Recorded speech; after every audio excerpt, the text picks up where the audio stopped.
அரசியல் களம் நேயர்களுக்கு வணக்கம். இன்றைக்கு நம்மோடு நேர்காணலுக்காக அரசியல் விமர்சகர் சுபைர் அவர்கள் நம்மோடு இணைந்திருக்கிறார். அவரோடு பேசலாம். வணக்கம். வணக்கம். ஆள் கடத்தல் வழக்குல அதிமுக கூட்டணி எம்எல்ஏவான புரட்சி பாரதம் புவை ஜெகன்மூர்த்தி அவர்களையும் ஏடிஜிபி ஜெயராமன் அவர்களையும் 2:30 மணிக்குள்ள வந்து நீதிமன்றத்தில் ஆஜராகணும்னு சொல்லிட்டு உத்தரவிட்டிருக்காங்க. பின்னணியில் பார்த்தீங்கன்னா ஒரு இன்ஸ்டா காதல் சம்பவம் தான். தேனி மாவட்டத்தை சேர்ந்த ஒரு பெண் விஜயஸ்ரீங்கிற ஒரு பெண்ணு, திருவள்ளூர் மாவட்டத்தை சேர்ந்த தனுஷ்ங்கிற ஒரு பையன், 2 பேருக்கும் இன்ஸ்டாவில் காதலாயிருக்கு. காதலானவனே ஒரு கட்டத்தில் அந்த பொண்ணு அங்கேருந்து கிளம்பி வந்து 2 பேரும் ரிஜிஸ்டர் மேரேஜ் பண்ணிட்டு இப்போ 2 பேரும் தனியாக இருக்கிறாங்க. அவங்க எங்கே இருக்கிறாங்கன்னு தெரியல. இதுதான் அந்த சம்பவத்தின் பின்னணி. இதில் என்னென்னா, அந்த பெண் வீட்டு தரப்புலேருந்து கொஞ்சம் வெயிட்டான பொலிட்டிக்கலாகவும் சரி, ஃபினான்ஷியலாகவும் கொஞ்சம் பேக்ரவுண்ட் கொஞ்சம் ஸ்ட்ராங்காக இருக்கிற ஃபேமிலி போல். இந்த ஊரில் சொந்த பந்தக்காரங்க இருக்காங்க இவருக்கு, அவங்க தான் இருக்கிற பஞ்சாயத்தையும்.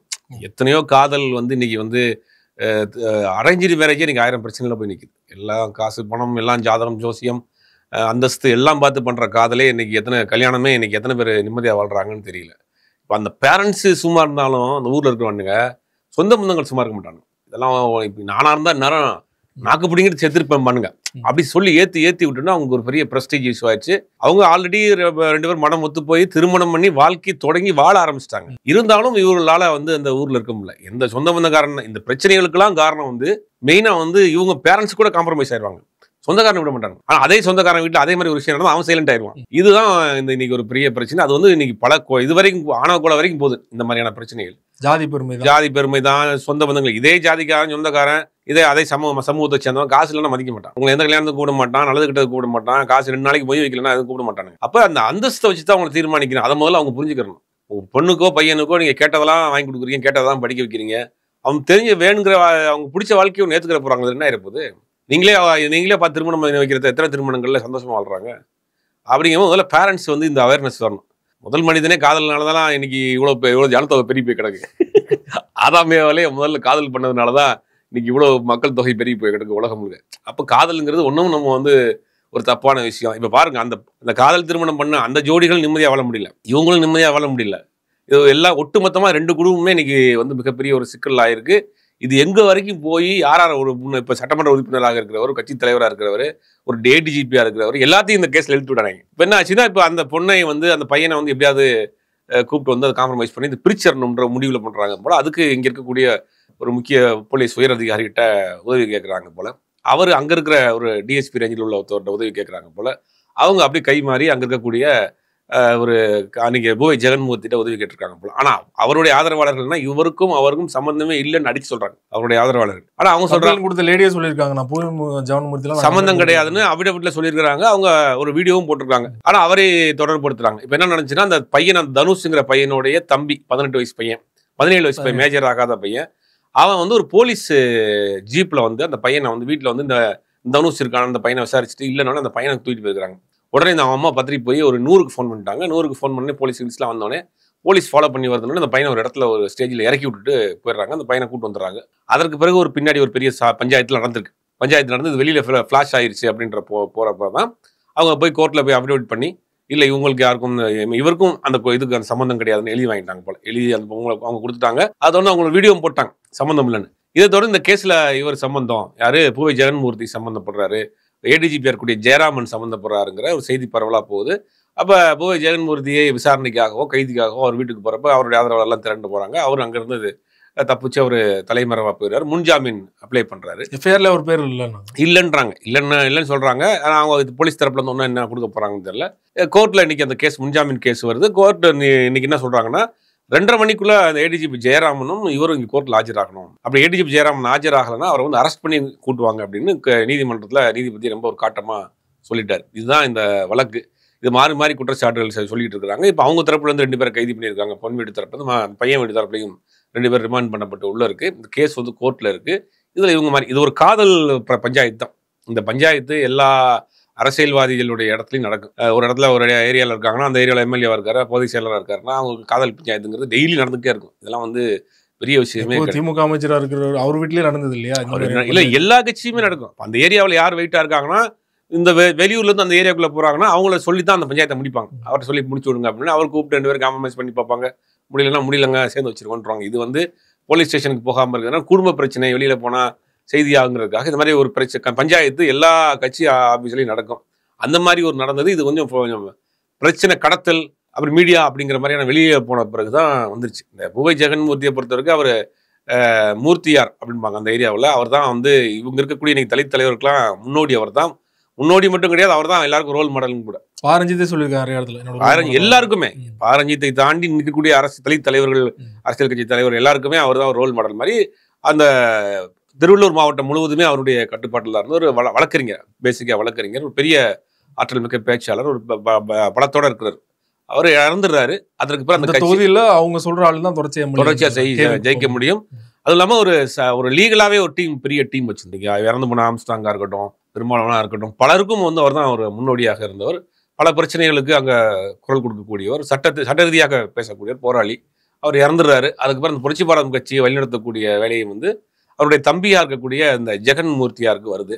அவர் தான் ஏற்கனவே ஒரு முறை சட்டமன்ற உறுப்பினர் இருந்தார். இப்பயும் கேவிக்குப்பம் தொகுதியில் அதிமுக சார்பில் சட்டமன்ற உறுப்பினராக இருக்கிறாரு. அவரை பொறுத்த வரைக்கும் பெருசாக அந்த ஏரியாவில் வந்து கான்ட்ரவர்சியெல்லாம் கிடையாது, ரொம்ப சாஃப்டான ஒரு நபர் தான் அப்படிங்கிறாங்க. எல்லா அரசியல்வாதியும் போல அவரும் ஒரு அரசியல்வாதி. அப்படி இருக்கப்போ அவர் பேர் இதில் அடிபட்டு அவர் தலைமறைவாக போய் போலீஸ் தரப்புலேருந்து தேடி வர்றப்ப பின்பக்கம் அவர் ஏதாவது தப்பிச்சு போய் ஒரு பெரிய ஒரு இஷ்யூ இதில் நடந்திருக்கு போல. இந்த காதல் விவகாரம் தான் இவ்வளவு தூரம் வந்து. குறிப்பாக அவர் வந்து அதிமுக கட்சி கூட்டணி எம்எல்ஏ. ஸோ அதனால தான் வந்து திமுகவெல்லாம் டார்கெட் பண்ண போடுறாங்க, அதனால தான் போலீஸார் வலை விரிக்கிறாங்க அப்படிங்கிற மாதிரியான தகவல் வந்துட்டு இருக்கு. இல்லை, இது எல்லா கட்சி, அதிமுக திமுகலாம் நீ வெளியில தான் சொல்றாங்க. உள்ளுக்குள்ள எல்லாரும் அதிமுகவில் ஒரு ஏரியா, இப்போ திருவள்ளூர் தொகுதியிலேயே திமுகவை சேர்ந்த ஒருத்தருக்கு ஒரு பிரச்சனை, ஒரு ஏதாவது டீலிங் நடக்கணும்னா இவங்ககிட்ட தான் பேசுவாங்க. அதிமுக சேர்ந்த ஒரு முக்கியமான விஷயம்னா திமுக அந்த ஏரியா அமைச்சர் தானே பார்த்து செஞ்சு கொடுங்கன்னு பண்ணி கொடுத்துட்டு போறாங்க.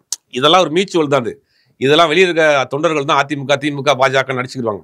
அரசியல்வாதிக்குள்ளே பார்த்தீங்கன்னா எல்லாரும் ஒன்றா தான் இருப்பாங்க. நம்ம ஒட்டுமொத்தமாக போலீஸ் தரப்புல எந்த ஆதாரமும் இல்லாமல் அவங்க போக மாட்டாங்க. இல்லை, கோர்ட்டில் போனால் நீதிபதி கேட்பார்ல, நீங்கள் அவர் மேலே எஃப்ஐஆர் போட்டிருக்கீங்களா அப்படின்னு கேட்பாரு. ஏன் அப்படின்னா அவன் ஜாமீன் கொடுத்துருக்கலாமே. கோர்ட்டில் தான் ஆஜராக சொல்லியிருக்காங்க. கோர்ட்டில் ஆஜரான பிறகு தான் இந்த வழக்கு அப்படின்னா அடுத்த கட்டமாக எப்படி போகுது, உண்மையிலேயே இவர் அந்த பேர் அதில் இருக்காங்கிறது தெரிய வரும். குறிப்பாக ஏடிஜிபி எப்படி இதில் லிங்க் ஆனாரு, கேஸ்ட் அப்படிங்கிற அது கேஸ்டா இல்லை வந்து அவங்களுக்குள்ள ஏதாவது ரிலேஷனா, இல்லை வந்து ஏதாவது அவருக்கு யாரும் ரெக்கவுண்ட் பண்ணியிருக்காங்களா, ஊருக்காரரா.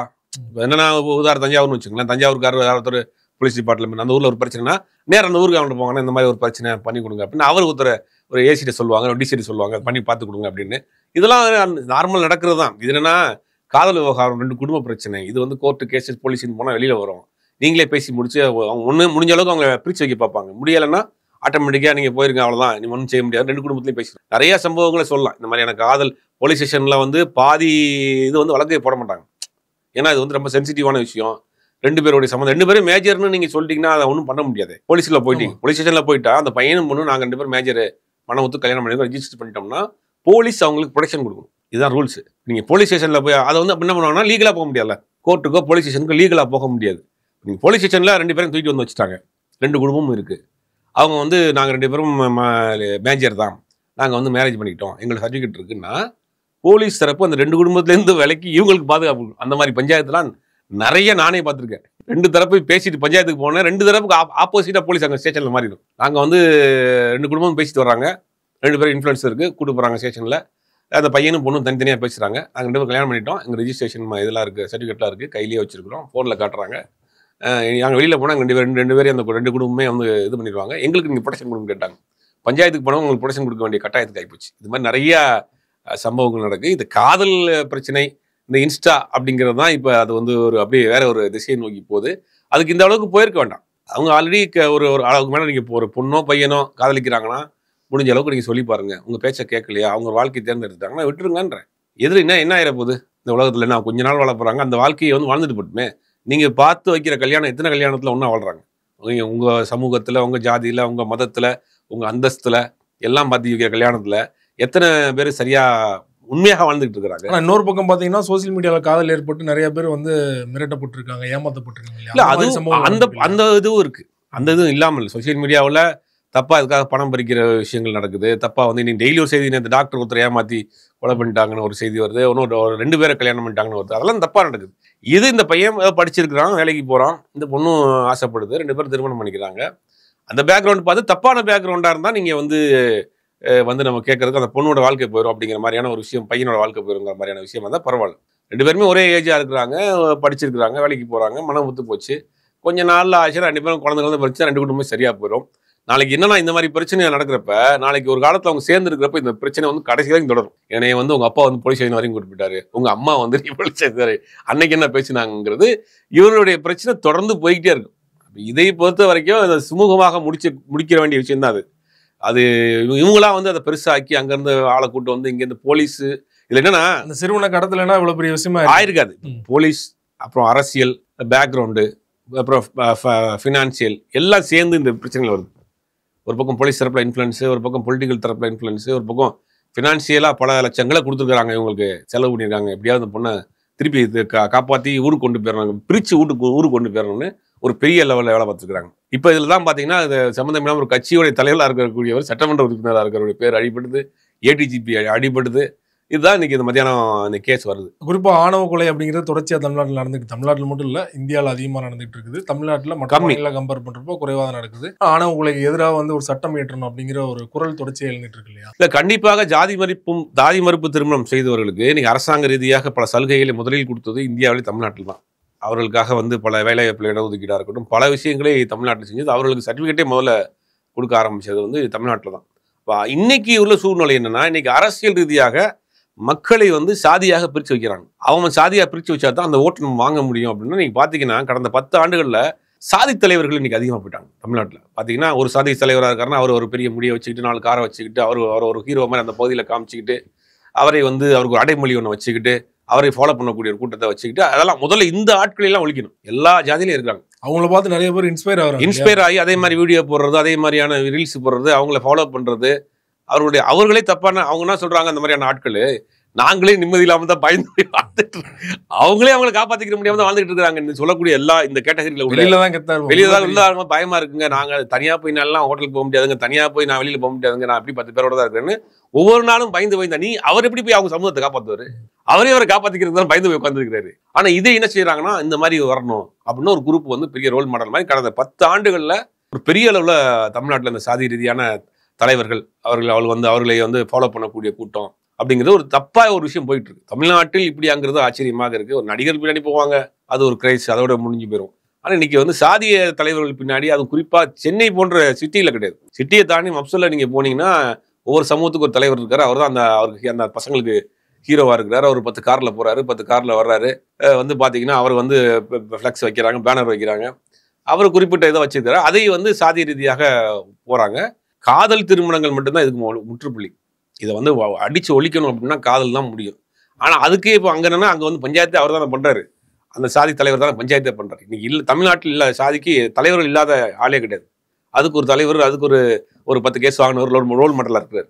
அவர் அப்படியே ஒரு 10 கார்ல போறாரு, அவருக்கு ஒரு அடைமொழி இருக்கு, அவருக்கு பின்னாடி ஒரு இளைஞர்கள் கூட்டம் அப்படின்னு ஒரு போயிட்டு இருக்கு. இவர்கள் வந்து இன்னைக்கு அடுத்த ஒரு ஜெனரேஷனவே வந்து தவறான வழிக்கு கொண்டு போயிட்டு இருக்காங்க. நல்லவேளை அவங்க வந்து வீட்டுல இல்லையா, அவங்க தேடி போகும்போது இருந்திருந்தனா என்ன நடந்திருக்கும் அப்படின்னு தெரியாது. கண்டிப்பாக ஒரு ஆபத்தான விஷயம். ஆமா, அதனால வந்து இனிமே அந்த மாதிரியான சம்பவங்கள் நடக்க வாய்ப்பு இல்ல. இனி பிரச்சனை வெளியே வந்த பிறகு 2 தரப்புலையுமே வீரியம் குறைஞ்சிரும். ஏன்னா அவங்களே கோர்ட்டு கேஸ் அப்படின்னு வந்து மீடியாவில் வெளியே வந்துருச்சு அப்படின்னும் போது இனிமேல் பிரச்சனை இருக்காது. அவர்கள் தான் அந்த பையனும் அந்த பொண்ணும் அடுத்து நேரடியாக கோர்ட்ல போய் சரண்டர் ஆயிடுவாங்கன்னு நினைக்கிறேன். பாதுகாப்பு கேட்கறாங்களா என்னன்னு தெரியல. இது பிரச்சனை வெளியான பிறகு இனிமேல் அதிகமாக போகாது. ஏன்னா இது வந்து பெரிய லெவலில் கோர்ட் வரைக்கும் போயிடுச்சு, டிஜிபி வரைக்கும் வெளியில எழுதுட்டாங்கிறது. இனி அந்த மாதிரி பிரச்சனை நடக்கிறதுக்கு வாய்ப்பு இல்லை. ஆனால் என்னன்னா, இது ஒரு சாதாரண ஒரு விஷயம். எல்லா ஊர்லேயும் எல்லா அரசியல் கட்சிகளையும் எல்லா இடத்துலையும் நடக்கக்கூடிய ஒரு விஷயம். அது இந்த கடத்தல் ரேஞ்சுக்கு போய் அது 17 வயசு பையனை காரில் கடத்திட்டு போகிறது, அது டிஜிபியுடைய கார்லேயே கடத்திட்டு போகிறது, டிஜிபியுடைய கார்லேயே கடத்திட்டு போயிருக்காங்கன்னு காவல்துறை சார்பில் நீங்கள் கோர்ட்டில் சொல்லியிருக்காங்க. அதுதான் அதிர்ச்சிகரமாக இருக்கு. ஒரு டிஜிபியாக இருக்கிறவர் அவருடைய கார் எடுத்துகிட்டு போய் கடத்திருக்கிறாங்கன்னு அதே காவல்துறையில் இருக்கக்கூடியவர்களே இன்னைக்கு கோர்ட்ல வந்து சொல்லியிருக்கிறது ஒரு பெரிய அதிர்ச்சி. கடத்திட்டு போய் 2 தடவை விட்டு போயிட்டாங்களா? 100க்கு அந்த பையனோட அம்மா ஃபோன் பண்ண பிறகு அது வந்து பெரிய ஃபிளாஷ் ஆன பிறகு, செய்தி ஆன பிறகு தான் விட்டுருக்காங்க. இல்லாட்டி அந்த பையனை கொண்டு கடத்தி வச்சுட்டு அந்த பையனை வர சொல்லுங்க, அப்பதான் கொடுப்போங்கிற மாதிரி தான் அவங்க பிளானா இருக்கும். அதுக்காக தான் கூட்டு போயிருப்பாங்க. ஒரு சாதாரண குடும்பத்தை சேர்ந்தவங்களா இருப்பாங்க. அதுதான் இவ்வளவு தூரம் பிரச்சனையா இருக்கு. இந்த வாரம் ரொம்ப பல்வேறு விஷயங்கள் பயன்படுத்தி மிக்க நன்றி.